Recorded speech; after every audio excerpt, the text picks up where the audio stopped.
Hi, welcome to SBR Sports Picks. I'm Peter Loshak. Today is Thursday, May 4th. We're covering the NBA playoffs right now with Al McMordie from BigAl.com. Al McMordie, thanks for being back with us. Interesting. Every series is interesting. This NBA playoffs, and the first thing that jumped out at me on tonight's games, is Boston, Washington. Washington, of course, is a 6-point favorite right now at home. The first half line, you can't pull a fast one on these betting markets, Al McMordie. Washington -5 on the first half and -3 on the first quarter, and they're just -6 on the full game. Have you ever seen something like this before?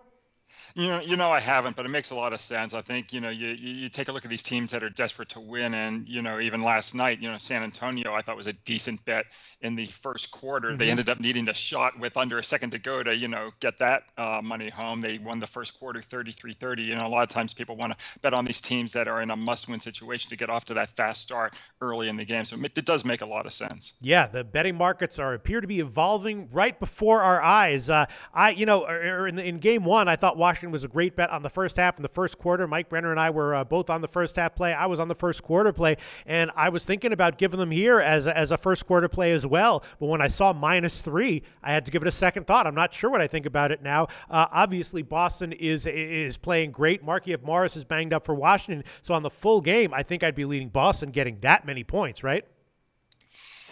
I'm not. No? What do you like Washington here, Al? Yeah, I like Washington. I think Boston, they just came off those 2 home wins. They scored a lot of points in those 2 games. They scored 123 in game 1, 129 in game 2. I think they're going to find the basket to be a little bit smaller on the road. And, one of the things I like to do is go against teams after scoring in a playoff win 116 or more points. If they also scored 116 or more 2 games back, those teams have just covered 32% in the playoffs since 1991, including 0-8-1 against the spread the past 2 seasons. I'm going to take Washington minus the points. Wow, even get 6 points, -6, -103, and even with Markieff Morris back, banged up, and even with Boston's depth, because I would be leaning Washington here early in some way, shape, or form, but I feel like Boston's depth in the series and in every individual game is a big advantage that they have late.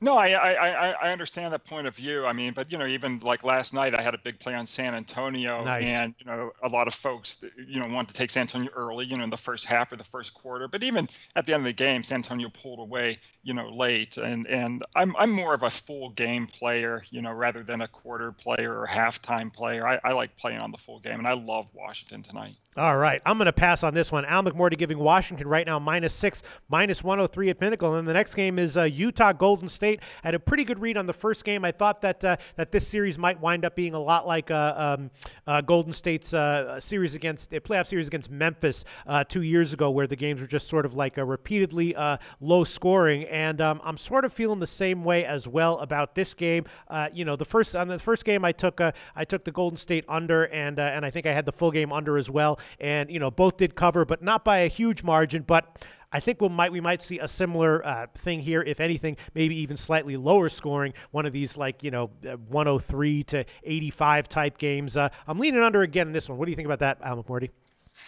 With a gun to my head, I'd take the over. I'm not playing the total, but I do like the side in this game. I love the Utah Jazz here. Okay. One of the things I like to do is go against number 1 seeded teams in game 2 of a series if they're off a win in game 1. And number 1 seeds in that game 2, they're terrible. They're 39-68 against the spread as a favorite in that game 2 off that win in game 1. So that's a long-term trend. The number 1 seeds, they get that first game. They're all geeked to get that first game, and then they kind of realize, okay, we're the number 1 seed. We don't need to necessarily, put the pedal to the metal in game 2, and they don't.